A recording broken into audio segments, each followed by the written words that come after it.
Şöyle bir an düşünün. Sibirya'da sıradan bir sabah. Gökyüzü bir anda alev alıyor, yüzlerce kilometre ötedeki pencereler tuzla buz oluyor ve milyonlarca ağaç sanki birer kibrit çöpüymüş gibi devriliyor.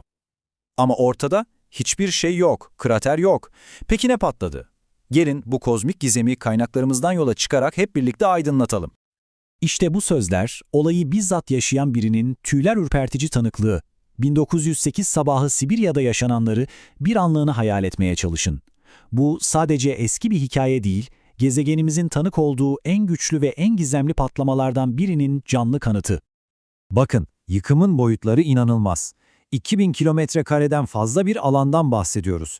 Yani İstanbul gibi dev bir metropolün kapladığı alandan bile daha geniş bir ormanlık arazi saniyeler içinde dümdüz oluyor. Tam 80 milyon ağaç. Bu yıkımın arkasındaki gücü hayal etmek bile zor. İşte gizemin kalbi tam da burası. Hiroşima'ya atılan bombanın yaklaşık 1000 katı bir enerji. Peki bu sayıya nereden ulaşıyorlar? Çok basit aslında.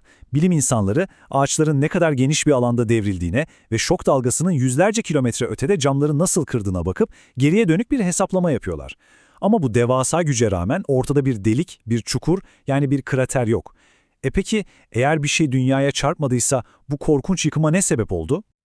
Hadi o zaman şimdi birer dedektif gibi geride bırakılan ipuçlarını inceleyelim ve bu kozmik olay yerini birlikte analiz edelim. Karşımızdaki tablo gerçekten de kafa karıştırıcı. Bir yanda devasa bir patlamanın bütün delilleri var. Güneşten bile parlak bir ateş topu, her şeyi tutuşturan bir ısı dalgası, sismik kayıtlar. Ama diğer yanda en temel kanıt eksik. Çarpışmaya dair en ufak bir cisim parçası ya da yerde açılmış bir krater. İşte bu çelişki çözümün yerde değil, gökyüzünde olduğunu gösterdi. Evet, cevap yerde değil, kilometrelerce yukarıda atmosferin kendisinde yatıyor.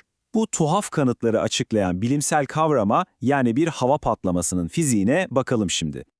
İşte anahtar kelimemiz bu, hava patlaması.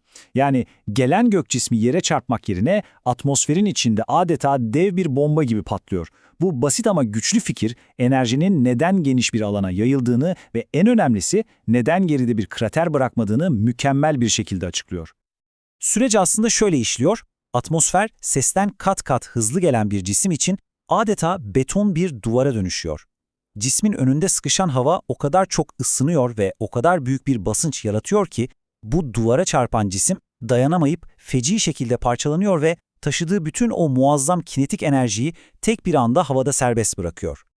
Ve işte bu hava patlaması teorisinin en güçlü, en somut kanıtı da olay yerindeki ağaçların kendisi. Patlama tam tepeden geldiği için merkezdeki ağaçlar devrilmek yerine sanki yukarıdan aşağıya doğru tıraşlanmış gibi bütün dallarını kaybedip birer direk gibi ayakta kalmışlar.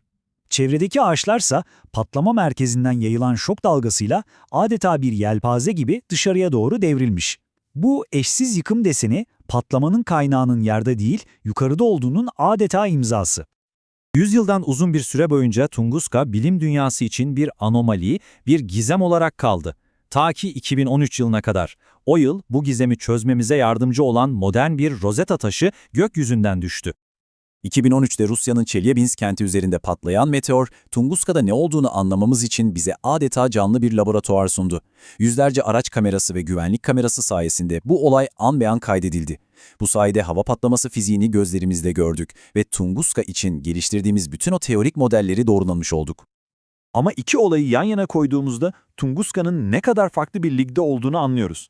Çelyabinsk binlerce insanı cam kırıklarıyla yaralamış olsa da Tunguska ondan yaklaşık 30 kat daha güçlüydü. Cisim çok daha büyüktü. Ve işte en kritik fark, patlama yeryüzüne çok daha yakın, sadece 10 kilometre yükseklikte gerçekleşti. Bu yüzden de yıkımı kat ve kat daha korkunç oldu. Tamam, patlamanın bir hava patlaması olduğunu artık biliyoruz. Ama peki bu patlamaya neden olan suçlu kimdi? Bir asteroid mi? Yoksa bir kuyruklu yıldız mı? Masada iki ana şüpheli var. Kuyruklu yıldız teorisi ilk başta mantıklı geliyor çünkü buzdan oluştuğu için neden hiç parça bulunamadığını açıklayabilir. Ama bir sorun var. Buz o kadar kırılgandır ki Tunguska gibi alçak bir irtifaya inemeden atmosferin çok daha üst katmanlarında parçalanması gerekirdi. Diğer yandan taş bir asteroid ise patlama yüksekliği ve yarattığı hasar modeliyle birebir uyuyor. Tek pürüz onun da neden hiç parça bırakmadığı. Sonuç olarak günümüzdeki gelişmiş bilgisayar simülasyonları ve eldeki bütün kanıtlar birleştiğinde oklar tek bir şüpheliyi gösteriyor. Tunguska felaketine Büyük ihtimalle yaklaşık 50 ila 80 metre çapında taş bir asteroid neden oldu. Tabii böylesine devasa ve gizemli bir olay olunca etrafında pek çok efsane ve komplo teorisi de oluşuyor. Gelin en yaygın olanlara hızlıca bir göz atıp gerçeği kurgudan ayıralım. Hızlıca bakalım. Bu güçte bir patlama mutlaka krater bırakır.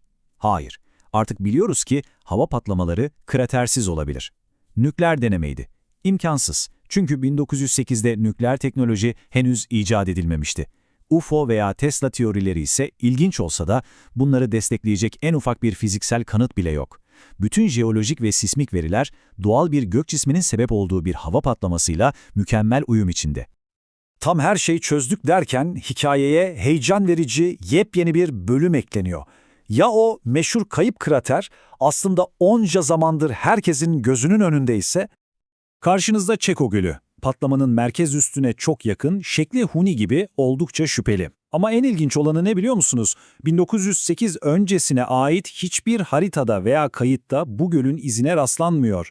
Bu durum bazı bilim insanlarını şu soruya yöneltti. Acaba Çeko Gölü, Tunguska cisminin ana gövdeden kopan küçük bir parçasının oluşturduğu gerçek krater olabilir mi? Bu hipotezi destekleyen ilginç kanıtlar da var. Mesela gölün etrafında olaydan sonra büyümeye başlayan ağaçlar sanki bomboş bir alanda, rekabetsiz bir ortamda büyümüş gibi anormal bir gelişim göstermiş. Bu da gölün 1908'de bir anda ortaya çıktığı fikrini destekliyor. Araştırmalar hala sürüyor ve bu bilimin asla durmadığının, sürekli yeni sorular sorduğunun harika bir örneği. Tunguska sadece geçmişte kalmış tarihi bir gizem değil, aynı zamanda gezegenimizin geleceği için çok önemli dersler içeren son derece güncel bir mesele. Bu patlamaların gücünü şöyle bir yan yana koyduğumuzda durumun ciddiyeti daha da netleşiyor. Bakın, Çelyabinsk bile Hiroşima'dan onlarca kat güçlüydü. Tunguska ise Çelyabinsk'ten bile onlarca kat daha güçlüydü. Bu, doğanın serbest bırakabileceği enerjinin ne kadar muazzam olduğunu bize acı bir şekilde hatırlatıyor. Peki, böyle bir olay ne sıklıkla yaşanır? Modern tahminlere göre Tunguska ölçeğinde bir olayın dünyaya çarpma olasılığı her yıl için yaklaşık 3000'de 1. Kulağa düşük bir ihtimal gibi gelebilir ama sonuçları o kadar yıkıcı olabilir ki bu olasılığı ciddiye almak zorundayız. Özetle Tunguska, atmosferimizin bizi küçük tehlikelere karşı koruyan bir kalkan olduğunu ama yeterince büyük bir cismin bu kalkanı delip geçebileceğini gösteren kozmik bir uyarı ateşiydi. Bu adeta bir piyango ve bir sonraki büyük ikramiyenin ne zaman ve nereye vuracağını bilmiyoruz. Peki sizce bu tehdide karşı en etkili savunmamız ne olmalı? Gökbilimcilerle erken tespit sistemleri mi kurmalıyız? Kaçınılmaz olana karşı afet hazırlığı mı yapmalıyız? Yoksa bu konudaki yanlış bilgilere karşı bilimsel gerçekleri mi savunmalıyız? Önceliğimiz hangisi olmalı?